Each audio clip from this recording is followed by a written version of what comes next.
सजती रहे बस प्यार की यही एक धुन हर सुबह शाम बजती रहे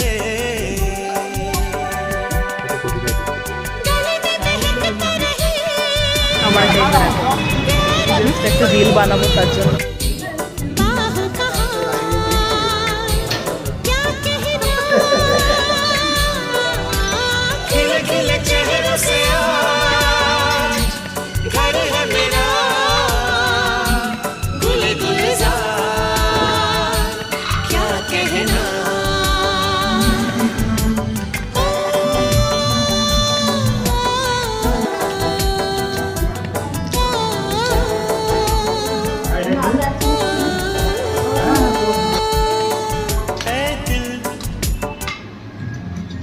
তো এই বাটার মশলা চিকেন গুলো আমার সবাই তাকাবে একবার করে।